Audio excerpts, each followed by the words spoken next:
வணக்கம். வாருங்கள் கதை சொல்வோம் நிகழ்வில் இன்றைக்கி எழுத்தாளர் வாசந்தி அவர்கள் எழுதிய ஆகாசத்தில் ஓர் இடைவெளி அப்படிங்கிற சிறுகதையை பற்றி பார்க்கலாம். எழுத்தாளர் வாசந்தி இந்த சிறுகதையில் அமெரிக்க தம்பதியினருக்கு பிறந்த ஒரு பெண்ணினுடைய வாழ்வியலை குறித்து பேசுகிறார். கதையை ஆரம்பிக்கும்போது எழுத்தாளர் வாசந்தி துளசிக்கு தமிழ் வராது அப்படின்னு சொல்லி ஆரம்பிக்கிறாரு. அப்படியே தொடர்ச்சியாக அவளோட பெற்றோர்கள் 2 பேருமே வேலை பார்க்குறாங்க அமெரிக்காவில். அதனால் அவளுக்கு தமிழ் சொல்லிக் கொடுக்கணுன்னு அவங்க செஞ்ச முயற்சியும் கூட எதிர்பார்த்த நல்ல விளைவு கிடைக்கல. அவட்ட சீக்கிரமாக பாலை குடி, சமத்தாயிரு, இந்த மாதிரி சில வார்த்தைகளை மட்டும்தான் அவட்ட சொல்ல முடிஞ்சுது. இந்த மாதிரி சில வார்த்தைகளை மட்டும்தான் அவளும் கேட்டுக்கிட்டா. ஆனால் அவங்க அப்பா அம்மா அவங்களுக்கு இடையில் பூரா தமிழில் தான் பேசிக்கிடுவாங்க. இவ்வளோ கொண்டு போய் டே கேர் சென்டரில் சேர்த்துடுறாங்க. அங்கே பூரா அமெரிக்க குழந்தைங்கள் தான் இருக்குது. இந்த குழந்தைகளோட பேசி பேசி அவளுக்கு அந்த அமெரிக்க மொழி தான் முழுக்க பிடிபட்டது. தன்னோட குழந்தைக்காக அவங்க 2 பேரும் ரொம்ப கஷ்டப்பட்டு அமெரிக்க அசன்ட்டில் அவட்ட பேசினாங்க.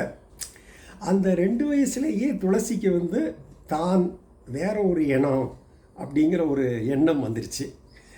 இந்த தான் வேற ஒரு இனம்னா அதில் எத்தனை வித்தியாசம் இருக்குது, எத்தனை பிரிவு இருக்குங்கிறதெல்லாம் அவளுக்கு பள்ளிக்கூடத்தில் படிக்கிறப்போ வேறு சில சம்பவங்கள்லாம் நடந்தன. என்ன அப்படின்னு கேட்டிங்கன்னா, அவளை அமெரிக்காவில் இருக்கிற வெள்ளை நிற பெண்களும் கருப்பு நிற பெண்களும் கேலி செய்கிறாங்க சில பேர். ஏன்னா இவன் ப்ரௌனிஷாக இருக்கா இல்லையா, அதை வச்சு கேலி பண்ணுறாங்க. பாக்கி பாக்கி அப்படிங்கிறாங்க. அதாவது அவளை பாகிஸ்தானி அப்படின்னு சொல்லி கேலி பண்ணுறாங்களாம். இவன் உடனே இல்லை நான் இந்தியன் அப்படின்னு சொல்லுவாள். இவன் பதிலுக்கு ராத்திரி இவங்க அம்மா கிட்ட, அவங்க அம்மா அமெரிக்கன் ஃபேரி டெய்ல் கதை சொல்லையில் இப்படி தொண்டை அடைக்க சொல்லுவாள். இப்படி ஸ்கூலில் என்ன கேலி பண்ணுறாங்கம்மா பாக்கின்னு சொல்லி அப்படிங்கிறா. எல்லாமே ஆங்கிலத்தில் தான். அதுக்கு அவங்க அம்மா சொல்கிறா, நீ பதிலுக்கு சொல்லிட வேண்டியதானே, நான் இந்தியன்னு சொல்லி சொல்ல வேண்டியதானே அப்படிங்கிறா. நான் ஏற்கனவே அதெல்லாம் சொல்லிட்டேன், இருந்தாலும் அவனுடைய கேலி ரொம்ப அதிகமாக இருக்குதுங்கிற தன்னுடைய ஆத்தாமையை சொல்கிறா. ஒரு நாள் அவங்க அம்மாட்ட ஐ ஹேட் இண்டியன்ஸ் அப்படின்னு சொல்கிறா. உடனே இவங்க அம்மா அவ கன்னத்தில் ஓங்கி ஒரு அறை விடுறா. ஐ ஹேட் யூ அப்படின்னு அடுத்து அவங்க அம்மாவையும் அவள் அப்படி சொல்கிறா. உடனே இவளுக்கு கண்ணிலேருந்து அந்த குழந்தை துளசிக்கு பள்ளியில் படிக்கிற பொண்ணு தானே, அப்படி கண்ணிலேருந்து கண்ணீர் கொட்டுது. ஐயோ மகளை அடிச்சிட்டமேன்னு இவளும் உள்ளுக்குள்ளே வருத்தப்படுறா. துளசியோட அம்மாவும் அவள் குழந்தை அந்த பக்கமாக திரும்பி படுத்துக்கிறா, விசும்பிக்கிட்டு இருக்கா. அப்புறம் அவள் துளசியோட அம்மா அவளை கட்டி அணைச்சி அவள் கன்னத்தில் ஒரு முத்தம் கொடுத்துட்டு குட் நைட் அப்படின்னு சொல்கிறா. உடனே இந்த குழந்தையும் சமாதானப்பட்டுட்டு ஐ லவ் யூ அப்படின்னு சொல்லுது. அப்புறம் இப்படியே அவளுடைய பள்ளி வாழ்க்கையும் இப்படியே அமைஞ்சுது. அவள் யோசித்து பார்க்குறா. இப்போ கதை இப்போ அவள் 24 வயது பொண்ணு, டாக்டராக வேலை செய்கிறா. இவங்க அம்மா மேலே தனக்கு இருக்கிறது அன்பா வெறுப்பா எது இருக்குது அதிகமாக அப்படின்னு ரொம்ப ரொம்ப யோசித்து பார்க்கா. இவள் அமெரிக்காலேயே பிறந்து வளர்ந்த பொண்ணு தான். ஆனால் இந்திய பண்பாட்டின்படி எல்லா இடத்துலையும் நடக்கணும்னு சொல்லி அவங்க அம்மாவால் சொல்லி சொல்லி வளர்க்கப்பட்டவ. அவளோட சேர்ந்த அவளோட எல்லா ஃப்ரெண்ட்ஸுமே இவ்வளோ வயதாகியும் கூட அவள் இன்னும் பெற்றோரை சார்ந்து பெற்றோருடனேயே இருக்கிறாளே அப்படின்னு அவங்க தோழிகள் எல்லாம் நினைக்கிறாங்க. இவ பாதாள ரயிலில் போயிட்டுருக்கா, மருத்துவமனைக்கு போய்கிட்டுருக்கா. அப்போது பார்க்குறா, அங்கங்கே அமெரிக்கர்கள், அன்றைக்கி கூட்டமும் கொஞ்சம் கம்மியாக தான் இருக்குது. அங்கங்கே அமெரிக்கர்கள் தனித்தனியாக கொஞ்சம் கொஞ்சம் பேராக உட்காந்துருக்காங்க. ஒவ்வொருத்தரும் ஒரு தனித்தனி தீவு போல் அமர்ந்திருக்காங்க. அவங்களுக்குள்ள அவர்களே அமிழ்ந்து போய் இருக்கிறாங்க. இவ பார்க்குறா, நம்மளும் அப்படி தானே இருக்கிறோம், நம்மளும் தனி இதாக இந்த அமெரிக்கர்களுக்கே உரிய அவ்வளவு குணங்களுடனும் நானும் அப்படி தானே இருக்கிறேன் அப்படின்னு நினைக்கிறார். இவள் அமெரிக்காலேயே பிறந்து வளர்ந்த பொண்ணுங்கிறதுனால, அமெரிக்க ஒரு ஜனநாயக நாடு, அதனால் அவளுக்கு அவளுடைய எண்ணத்தை கொண்டு வளர்வதற்கான பரிபூர்ண சுதந்திரங்களும் உள்ள நாடு அந்த நாடு. நானும் அமெரிக்க பிரஜை தானே அப்படின்னு அவர் ரொம்ப பெருமையாக நினச்சிக்கிறார். அவங்க அம்மா அப்பாவை பற்றி உடனே அவளுக்கு நினைவு வருது. அவங்க அம்மா அப்பாவுக்கு எப்போவுமே இதில் ஒரு குழப்பம் இருக்குது.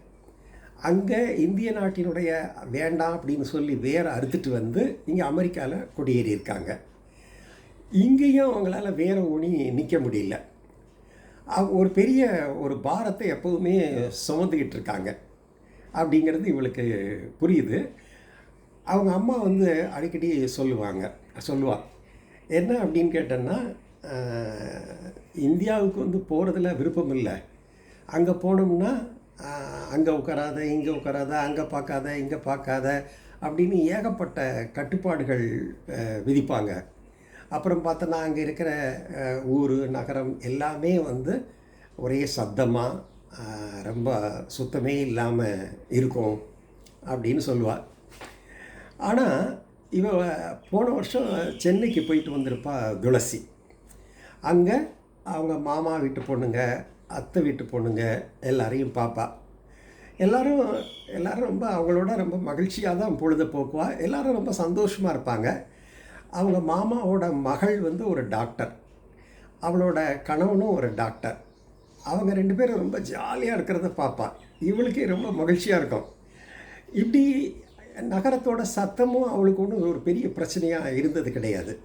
அவங்க அம்மா சொல்கிற மாதிரி நகரம் ஒன்றும் அப்படி ஒன்றும் ரொம்ப அசுத்தமாலாம் இல்லை. அப்போது அம்மாட்ட தான் ஏதோ ஒரு ப்ராப்ளம் இருக்குது அப்படின்னு இவளுக்கு தோணும், துளசிக்கு தோணும். அப்படியே நினச்சிக்கிட்டு இருக்கையில் இவளுக்கு இது வந்துடும். அவளுடைய இறங்குற இடம் அலுவலகத்துக்கு, அவள் பெரிய மருத்துவமனையில் வேலை பார்க்குறா இல்லையா, அந்த ஸ்டாப் ட்ரெயினில் வந்துடும். இறங்கி போகிறா. போன உடனே அங்கே அவளுக்காகவே காத்திருந்த மாதிரி ஒரு எமர்ஜென்சி கேஸ் ஒன்று இருக்கும். உள்ளே போகிறா, கிடுகிடுன்னு அட்டன் பண்ணுறா. ஃபுல்லாக அது முழு கவனமும் அங்கே போயிடுது. ரொம்ப ஒரு டிஃபிகல்ட்டான ரொம்ப ஒரு சிக்கலான கேஸ். அந்த கேஸை அதை ஆப்ரேஷன் மற்றது எல்லாம் பண்ணி காப்பாற்றிடுறா. இதை எல்லாமே அந்த பெரிய ஹாஸ்பிட்டலில் இருக்கக்கூடிய டாக்டர்கள் எல்லாரோட கவனத்துக்கும் போது சில பேர் அவளை அங்கே நேரடியாகவே பாராட்டுறாங்க. அவளுக்கு ரொம்ப பெருமையாக இருக்குது, நம்ம இதுக்காகவே பிறந்து வாழ்கிற மாதிரி அவளுக்கு அப்படி ஒரு பெருமை. அப்புறம் அப்படியே வெளியே வாரா. வந்துட்டு காஃபிடேரியாவில் ஒரு சாண்ட்விச் சாப்பிட்றா, காஃபியும் குடிக்கிறா.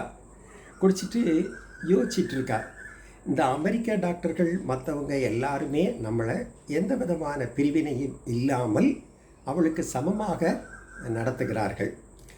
அதே மாதிரி அவள் கூட படித்த மருத்துவம் ஒன்றாக படித்த அவளுடைய தோழர்கள் தோழிகள் அவங்க எல்லாருமே காலகாலத்தில் யாரையோ ஒருத்தரை காதலித்து அவங்க காதல் தொடருது. பிடிக்காதவங்க காதலை முறிச்சிக்கிட்டு வேறு ஆளை தேடிக்கிறாங்க. நாம் ஏன் இந்த எந்த வகையிலும் நம்ம சேரலை, இது எது தடுக்குது நம்மளை அப்படின்னு யோசிச்சிட்ருக்கா. அப்போது அவளோட சிநேகிதி அங்கே அதே ஹாஸ்பிட்டலில் குழந்தைகள் நல மருத்துவராக வேலை பார்க்குற அபர்ணா ஹாய் துளசி அப்படின்ட்டு வாரா. இவ இவளுக்கு எதிர்த்தாப்புலே உட்கார்றா. அவளை க்ரீட் பண்ணுறா, வா வா வான்னு க்ரீட் பண்ணுறா. என்ன எப்படி இருக்க அப்படின்னு துளசி கேட்குறா. இவன் நல்லா இருக்கேன், உங்கள்கிட்ட ஒரு முக்கியமான செய்தி சொல்லணும்ப்பா அப்படிங்கிறா. என்ன சொல்லணும் சொல்லு, வர்ற ஞாயிற்றுக்கிழமை எனக்கு நிச்சயதார்த்தம் அப்படிங்கிறா. உடனே துளசி எழுந்திரிச்சு கங்க்ராச்சுலேஷன்ஸ், வாழ்த்துக்கள் அப்படின்னு சொல்லி அவளை கட்டி அணைச்சி முத்தமிடுறா. அப்புறம் யார் அந்த அதிர்ஷ்டக்காரன் அப்படின்னு கேட்குறா. சிக்காகோவில் வேலை பார்க்குறான், சாஃப்ட்வேர் இன்ஜினியர் அப்படின்னு இவ சொல்கிறா. சரி, அப்புறம் எப்படி நீ இங்கே வேலை பார்க்குற, சிக்காகோவில் இருக்கிறானே அப்படின்னு. நான் இங்கே கொஞ்ச நாளும் அங்கே கொஞ்ச நாளும் இருக்க வேண்டியதுதான் அப்படிங்கிறா இவ. ஏன் அவன் இங்கே வர முடியாதாம்மா அப்படின்னு கேட்குறா இவ. பார்க்கணும், என்னன்னு பார்க்கணும். ஆனால் நான் அவங்கிட்ட வந்து என்ன சொல்லியிருக்கேன் அப்படின்னா, வேலையை மட்டும் நான் விடமாட்டேன்னு சொல்லியிருக்கேன் அப்படிங்கிறா. சரின்னு மேற்கொண்டு அவள் துளசிகிட்ட சொல்கிறப்போ, நான் கல்யாணத்துக்கு ஓகேன்னு சொல்லிட்டேனே தவிர, ஆனால் அது சரியாக தவறாங்கிறதுல எனக்கு இன்னும் குழப்பமாகவே இருக்குது. நான் எடுத்த முடிவு சரிதானான்னு. அம்மா எங்கே போனாலும், எந்த இந்திய கூட்டம் நடந்தாலும் வரனாக தேடிக்கிட்டு இருக்கா, சீக்கிரமாக கல்யாணம் பண்ணுன்னு. அவள் ஒரு ஹார்ட் பேஷண்ட்டு. அதனால் அவள் கொடுக்குற நெருக்கடியினால் சரி நானும் இருக்கட்டும்னு சொல்லிட்டேன். பார்த்துருக்குற மாப்பிள்ளை அவன் வந்து ஒரு இப்போ தான் வந்திருக்கான், இங்கே வந்திருக்கான், இந்தியாவுக்கு வந்திருக்கான். அவனுக்கு நான் பேசுகிற இங்கிலீஷே கூட சரியாக புரிய மாட்டேங்குது அப்படின்னு சொல்கிறா. உடனே துளசி சொல்கிறா, பரவாயில்ல, எல்லாம் போக போக சரியாயிரும் அப்படிங்கிறா. இவ சொல்கிறா, அபர்ணா சொல்கிறா, ஆக்சுவலாக அவனுக்கு உடனடியாக க்ரீன் கார்டு வேணும். அந்த க்ரீன் கார்டு வேணுங்கிறதுனால அவன் என்னை கல்யாணம் பண்ணிக்கிறதுக்கு இப்போதைக்கு அவன் சம்மதிச்சிருப்பானோ, அது முக்கியமாக இருக்குமோன்னு தோணுது எனக்கு அப்படிங்கிறா. எங்கள் அம்மா அப்படியே தொடர்ந்து சொல்லுவாள்.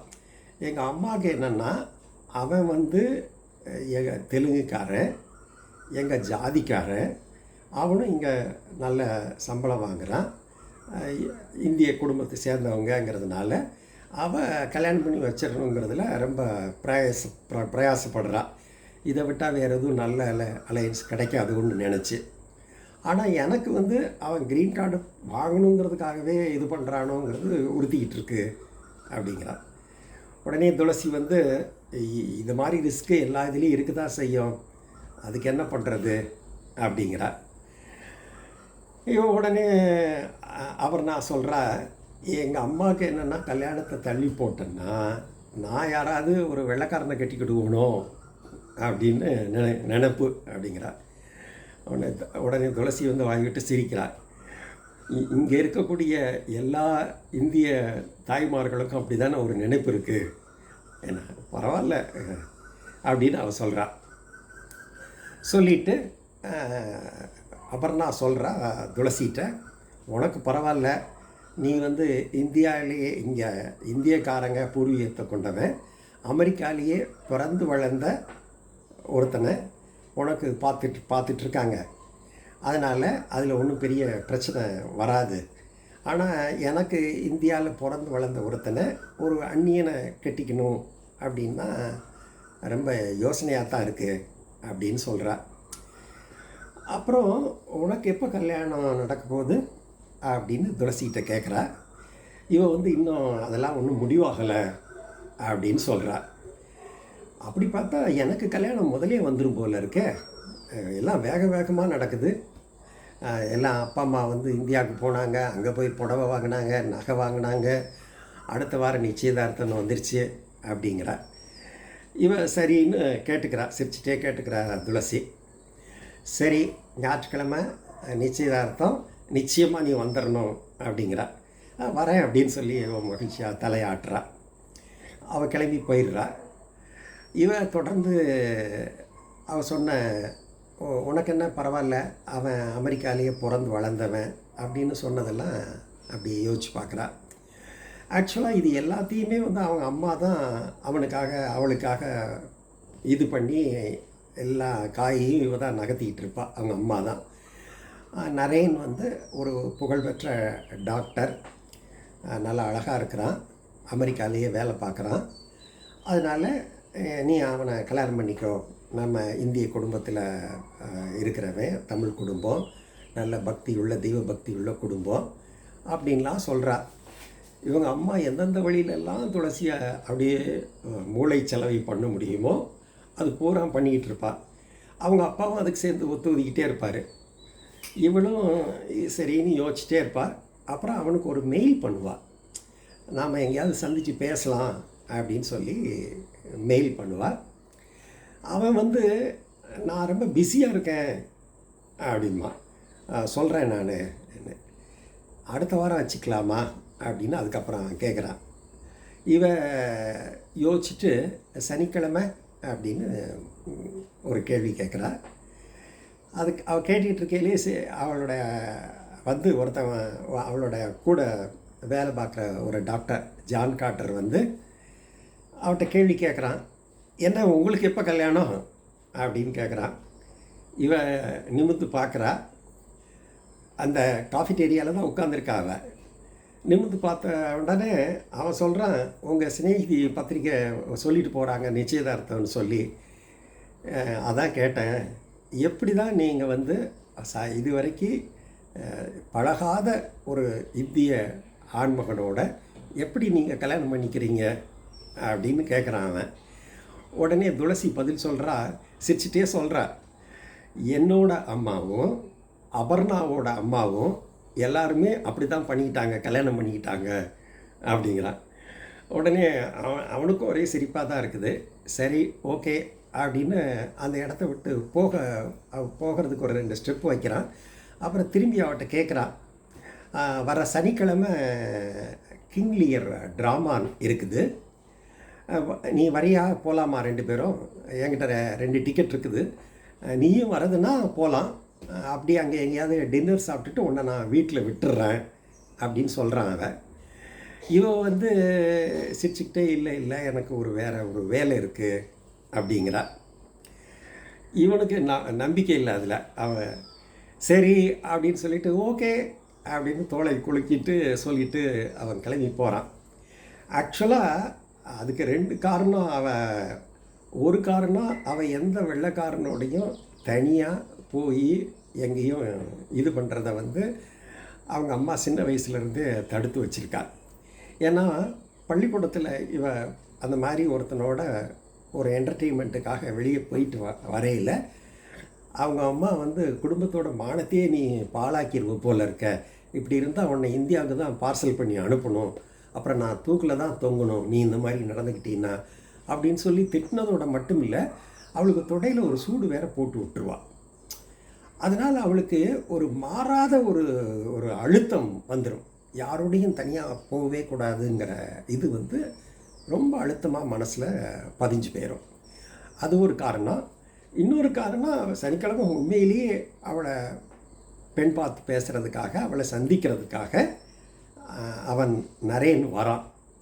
அதனால் இப்போ வந்து இவங்கிட்ட வந்து நான் வெள்ளைக்கார யாரு கூடயும் தனியாக வரமாட்டேன்னு சொன்னால் அவன் வேடிக்கையாக சிரிப்பான். அதுவும் அவளுடைய நினைவுக்கு வருது. ஆச்சு, வெள்ளிக்கிழமை ஆயிடுச்சு. அவன் சொன்ன நேரத்தை விட சீக்கிரமாகவே வந்துட்டான். நரேன் வந்து நல்லா ஆளை முதல் தடவையாக பார்க்குறா. ஆள் நல்லா இருக்கான், அழகாக இருக்கான், நல்லா கோட் சூட்லாம் போட்டு. அவங்க அம்மா அவனுக்கு நல்ல வேறு தின்பண்டங்கள் மற்றது பஜ்ஜி எல்லாம் கொடுத்து உபசரிக்கிறா. இவன் அவங்க அம்மா கேட்டுக்கிட்டா அப்படிங்கிறதுக்காக காஞ்சிபுரம் பட்டு எல்லாம் உடுத்தி இந்திய பண்பாட்டோட தமிழ் பண்பாட்டோடு இருப்பாள். அவனுக்கு இவளை பார்த்தோன்னே ரொம்ப பிடிச்சி போயிடும். சரின்னு. ஆனால் அவனுக்கும் தமிழ் சரியாக தெரியாது. அவனும் இங்கேயே பிறந்து வளர்ந்தவன் தான். பேசிகிட்டு இருக்காங்க என்ன ஏதுன்னு. அவன் ஏற்கனவே அவனை பற்ற எல்லா குறிப்புகளையும் வாசிச்சிருப்பாள். ஏன்னா அமெரிக்காவில் அவனும் ஒரு மிகப்பெரிய புகழ்பெற்ற ஹாஸ்பிட்டலில் வேலை பார்க்குற ஒரு புகழ்பெற்ற டாக்டர். டாக்டருங்கிற முறையிலேயே இவங்க 2 பேருக்கும் மேட்ச் ஆகும் அப்படிங்கிறதும் அவளுக்கு தெரியுது. அப்புறம் பேசிக்கிட்டே இருக்காங்க. பேசிக்கிட்டே இருக்கையில் அவன் சொல்கிறான், எனக்கு இப்படி இந்திய பெண்கள்லாம் ரொம்ப பிடிக்கும், இந்திய பெண்பாட்டின்படி இது பண்ணுறதெல்லாம் ரொம்ப பிடிக்கும். அப்புறம் எங்கள் அம்மா அப்பாவுமே வந்து அந்த மாதிரி தான் பிரியப்படுறாங்க. அடுத்த வாரம் அம்மா அப்பா வந்து ஃபர்தராக கல்யாணத்தை பற்றி பேசுகிறதுக்கு வருவாங்க, பார்க்க வருவாங்க அப்படின்னு அவனுடைய முழு சம்மதத்தையும் வெளிப்படையாகவே தெரிவிச்சிட்றான். தெரிவிச்சுட்டு அவளோட அம்மா அப்பாவுக்கு பயங்கர உற்சாகமாகிடும், மகிழ்ச்சி ஆகிடும். சரி நான் கிளம்பட்டுமா அப்படின்னு சொல்லி அவன் கிளம்புறான். இன்னொரு வேலை இருக்குது அப்படின்னு சொல்லி. இவளுக்கு ஒரே ஷாக் ஆயிரும் துளசிக்கு. நான் கொஞ்சம் பேசணுமே அப்படிங்கிறா. இவன் வந்து என்ன பேசுகிறதுக்கு என்ன இருக்குது, ஒரு ஒரு ஒரு 5 நிமிஷம் வேணால் இது பண்ணு அப்படிமா. சரி வாங்க தோட்டத்தில் போய் பேசலாம் அப்படின்னு கூப்பிட்டு போகிறா. அவங்க அம்மா அந்த பக்கம் இருந்து அவளுக்கு சைகை காமிக்கிறா. இவன் அதை கண்டுக்காமல் போயிடுறான். போன உடனே அவன்கிட்ட கேட்குறா, நீங்கள் உங்களை பற்றியெல்லாம் சொன்னீங்க, என்னை பற்றி என்ன ஏதுன்னு ஒன்றுமே கேட்கவே இல்லையே அப்படிங்கிறா. என்ன அப்படின்னு, உங்களுடைய எதிர்பார்ப்பா இந்திய பண்பாடு அது இது, நீங்கள் வந்து ஹாஸ்பிட்டல்லேருந்து திரும்பி வந்தீங்கன்னா உங்களை வரவேற்கிறதுக்கு வீட்டில் இருக்கணும், எல்லாத்தையும் கவனிச்சுக்கிடணும், வீட்டில் விளக்கேற்றி வைக்கணும், இந்த மாதிரி இந்திய உணவு வகைகளை செஞ்சு தரணும், இப்படி உங்களுடைய எதிர்பார்ப்புகள் எல்லாத்தையும் சொன்னீங்க. என்னுடைய எதிர்பார்ப்புகளை நீங்கள் கேட்டீங்களா அப்படிங்கிற. சொல்லு, இதில் என்ன உனக்கு பிரச்சனை இருக்குது? நான் வந்து உன்னை வேலை பார்க்க வேண்டான்னு சொல்கிறேன், நீ வீட்டிலேயே இருந்துக்கிடலான்னு சொல்கிறேன் அப்படின்னு அவன் பதில் சொல்கிறான். ஆமாம், பிரச்சனை அங்கே தானே இருக்குது அப்படிங்கிறா அவன். ஆகாயத்தை சுட்டி காட்டிட்டு சொல்கிறா, ஆகாயத்தில் எப்போவுமே இடைவெளி இருக்கணும். எங்கள் அம்மா அப்பா எல்லாரும் என்னை படிக்க வச்சது இதுக்கு தானா? நான் இவ்வளவு தங்க மெடல்களை வாங்கினது இதுக்கு தானா? நான் வந்து சேவை செய்கிறதுனால எனக்கு கிடைக்கின்ற அந்த மகிழ்ச்சியும் மற்றதும் வந்து எவ்வளவுன்னு உங்களால் புரிஞ்சிக்க முடியுதா அப்படிங்கிறா. அவன் வந்து நீ இன்னைக்கு என்ன ஒரு வாழ்க்கை நீ வாழ்கிறையோ அதை விட ஒரு வசதியான வாழ்க்கை வாழலாம், வேலை செய்ய வேண்டியதில்லை, சந்தோஷமாக இருக்கலாம், நகை தேவையானதை போட்டுக்கலாம், ஹோம் தியேட்டரில் படம் பார்க்கலாம், வேறு என்ன வேணும் அப்படின்னு கேட்குறான். அவளுக்கு வந்து இல்லை. இந்த கேள்வியை வந்து அவன் சிரிச்சுக்கிட்டேவும் அவளுடைய தோள் மேலே கை வச்சுட்டு கேட்குறான். இந்த தேவைகள், மெட்டீரியல் உலக வாழ்க்கைக்கு தேவையான இந்த சமாச்சாரங்கள் இருக்கு இல்லையா, இதெல்லாம் ஒரு பக்கம் இருக்கட்டும் அப்படின்னு சொல்லிவிட்டு அவன் கையை மேலே தோள் மேலே இருக்கிறத எடுத்து விலக்கி விடுறான். எல்லாத்துக்கும் மேலே வாழ்க்கையில் ஒரு இடைவெளி வேணும். அந்த வானத்தை பாருங்கன்னு திரும்பவும் சுட்டி காமிக்கிறான். அதில் வந்து ஒவ்வொருத்தருக்குமான ஸ்பேஸ் இருக்குது. அவங்கவுங்களுக்குள்ள இடைவெளி இருந்தால் தான் வாழ்க்கை வந்து ரசனையாக இருக்கும். எனக்கு வந்து உங்களுடைய நிபந்தனைகளை வந்து என்னால் ஒத்துக்க முடியாது அப்படின்னு சொல்லிட்டு விடுவிடுன்னு வீட்டுக்குள்ளே போயிடுறான். உள்ளே போகும்போதே அவளுக்கு தெரியுது, அவங்க அப்பா அம்மாவுக்கு ஏற்கனவே அவன் வந்து பொண்ணு வேலை பார்க்கக்கூடாதுங்கிற நிபந்தனையை ஏற்கனவே சொல்லியிருக்கான். ஆனால் இவங்க அப்பா அம்மாவும் அவள்கிட்ட அதை சொல்லலை, மறைச்சிட்டாங்க. இவன் உள்ளே வரும்போதே என்ன இந்த கல்யாணம் நடக்காதுமா அப்படிங்கிறா. என்ன என்ன என்ன உளர்ன நீயே அப்படின்னு அவங்க அம்மா கேட்குறா. நான் ஒன்றும் உளரலை, அவன் தான் உளர்னான் அப்படிங்கிறா. சரி என்ன தான் நடந்துச்சு அப்படின்னு திரும்பவும் அவள் கேட்குறா. அவன் வந்து இங்கே அமெரிக்காலேயே பிறந்து வளர்ந்தவன் இருந்தாலும் கூட அவன் முதுகுக்கு பின்னாடி ஒரு பெரிய பாரத்தை கட்டி சுமக்கிறான். அந்த பாரத்தை வந்து நானும் சேர்ந்து சுமக்கணும்னு வேற ஆசைப்படுறான். அது நடக்குமாம்மா அப்படின்னு சொல்கிறா. என்ன பாரம் அது அப்படின்னு அவங்க அம்மா கேட்குறா. அவளுக்கு விளக்குறதுக்கு நேரமும் இல்லை, இஷ்டமும் இல்லை. அவளுடைய அறைக்குள்ளே போயிடுறா. போயிட்டு சேரீ எல்லாத்தையும் நார்மல் ட்ரெஸ்ஸுக்கு மாற்றிக்கிறா. மாற்றினதுக்கப்புறம் மொபைல் எடுத்து ஜான் கார்ட்டரோட நம்பருக்கு டயல் பண்ணுறா. அப்படிங்கிறதோட கதையை முடிக்கிறார். அப்படி டயல் பண்ணுற போதே வந்து அவன் நினைக்கிறான், இனிமேல் என்னுடைய வாழ்க்கையை தீர்மானிக்கின்ற முழு பொறுப்பும் எனக்கு தான், வேறு யாருக்கு நான் கொடுக்க மாட்டேன் அப்படின்னு சொல்லிட்டு அவனுக்கு அந்த கால் பண்ணுறான்.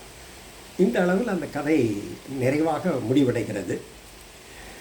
இந்த கதையிலிருந்து வந்து அவர் எழுத்தாளர் வாசந்தி உணர்த்த வருவது என்னன்னா, மகளிருக்கு சுய உரிமைங்கிறது அமெரிக்காவிலேயே வாழ்ந்தால் கூட அவர்களுக்கு கூட மறுக்கப்படுகிறது அப்படிங்கிறதையும் ரொம்ப அழகாக சொல்லிட்டு போகிறாரு.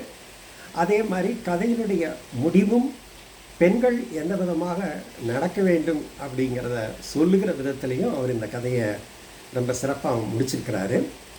வாசந்தியோட இன்னொரு பெருமை என்னன்னு கேட்டிங்கன்னா, அவர் பல்வேறு விதமான பெண்களை குறித்து இந்தியாவில் மட்டுமல்ல பிற நாடுகளிலும் வாழுகின்ற பெண்களை பற்றி பல களங்களில் நின்று சிறப்பான சிறுகதைகளை எழுதியிருப்பவர். வாசந்தியினுடைய சிறுகதைகள் படிக்கத்தக்கவை என்று கூறி முடிக்கிறேன். நன்றி.